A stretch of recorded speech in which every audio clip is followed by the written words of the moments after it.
Hey, how's it going? My name is Daniel Arroyo, and it is really good to see you today here at A Christian's Journey. Today I have two questions for you. One, what age group is most active, most involved, most present in churches today? Two, what age group is least involved in churches today? Let's talk about it.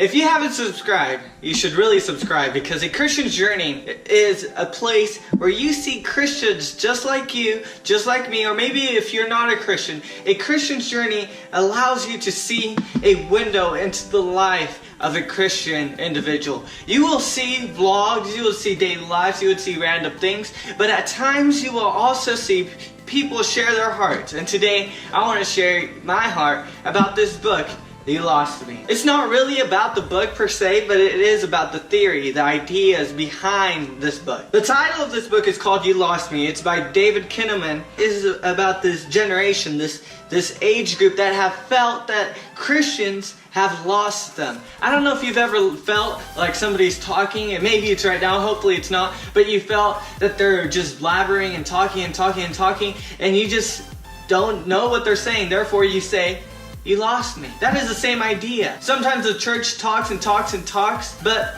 the people feel that the church lost them. And that shouldn't be the case, but unfortunately it is the case. On page 22, there's a quote, there's a statistics that is given, and it answers the question that I first proposed in the beginning. I asked two questions. The first question was, what age group is most involved, most active within the American church today? The answer for that one, it's not the adults, it's not the elderly, no senior citizens, it's not the toddlers, teenagers. It says here on page 22 of You Lost Me, teenagers are some of the most religiously active Americans. Teenagers! I could relate with this because as a teenager, I remember being extremely involved. I had a bunch of friends who were involved. We started a group called One by One, and we went to different churches, we went to different homes, we went to different streets just to preach about Jesus, to announce the gospel, announce the life of Jesus Christ. I remember that. My second question is, what age group is least involved? And it says here, American 20-somethings are the least religiously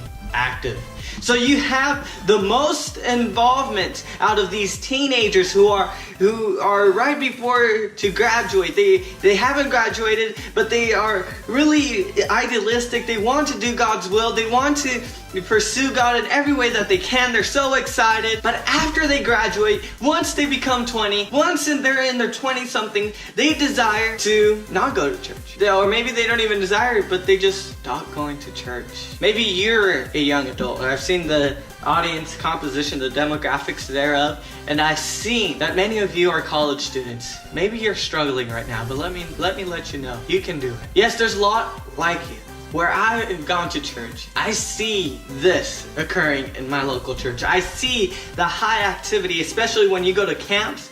You see how active they are. And I see how right after camp, right after graduation, I see how they stop attending church. And it's unfortunate that that occurs. Today I just want to mention 3 reasons why that occurs and what we could do to change that. First reason that this occurs with young adults, with 20-something, it is that they've come to this acknowledgement that the teaching that they are receiving is seriously shallow. It's shallow in 2 aspects. One, they don't find that it goes deep enough to really be relevant in their life. They may hear this teaching of Moses and they don't know how to apply that teaching of Moses, of how he parted the Red Sea and how that affects his or her life. And that's extremely important. We need to put application in his or her life. You could say, for instance, just as Moses, who stuttered, who couldn't speak well, just as God used Moses, he could use you. And just like that, we add a different aspect that is crucial, that is application, and it removes that shallowness to make it even more profound. Second reason that it's shallow is that they desire to learn more about the Bible. They want to read the Bible within its context. They hear these teachings that are simply scratching the surface of the passage, that they really don't understand to the full extent of the passage. They read after the passage. They read before the passage. They read it into the words, and they don't comprehend how the preacher, how the teacher, how the Christian is saying this entirely different thing than from what the context reveals. We need to start preaching within the context. Therefore, the preaching will become more profound. The first reason that I listed is shallowness. Number 2, church is anti-question. When a 20-something asks a question, sometimes the church may unfortunately take that question as rebellion, as somebody who has little faith. I believe that as Christians, we are not supposed to have blind faith. We are to believe what we believe because of what God has given us, through our experiences, through our rationale that God has provided. God has made nature, and nature reveals Him, as Paul writes in Romans and David in the Psalms.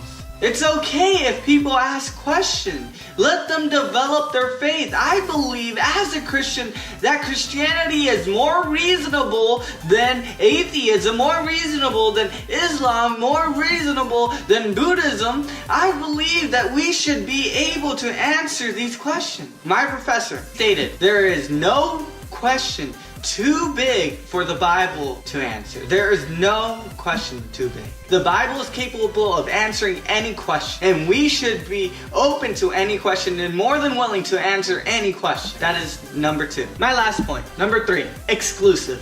Now, the church is to be exclusive in this sense, that we believe in Jesus Christ and that there is no one else who could save, no one else who is worthy of our worship, no one else. We are to be exclusive in that sense, that we are different from everybody else. But that doesn't mean that we have to ostracize ourselves or that we have to exile ourselves, leave this entire world. I understand that there are times where we should separate from the entirety, from society. But no, Jesus Christ came to this world. We are not of this world, but we are in. We are in, but not of this world. We shouldn't be exclusive in this sense. Christianity, being a Christian, is only doing clerical works, a work of a clergyman. It's only work within a church or a Christian nonprofit. It's only exclusively for that. If you're not working there, then you're working for the world. That is not the case. When I look in the Bible, I see people like Joseph, like Daniel, who didn't work as a priest, who weren't a Levite. They were people who would work for secular institutions. Talk about Egypt, talk about idolatry, talk about Babylon, Persia, and look at Daniel, how he was so involved with Persia and Babylon. Look at Joseph, how he was so involved with Egypt. They were politicians, they got involved, and they were doing the work of God. We as the church Christians, we need to let you, the 20-somethings, that your work may not be in a church, but it may be a work of God if God called you there. I would even go this far, that you could be working in the church and be doing something that God did not call you to do. If He called you to be President of the United States, and you're working as a pastor, you're not doing the will of God in your life. If He called you to be a teacher, and you're off to be a missionary, you're not doing the will of God.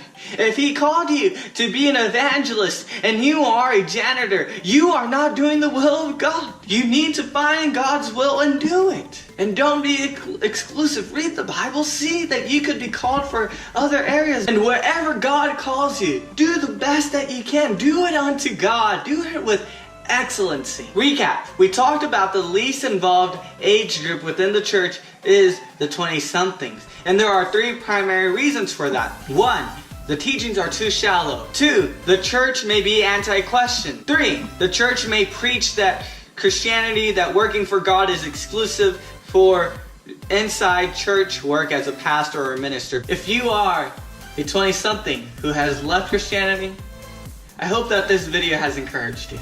If you like this video, please subscribe, please like, and please comment.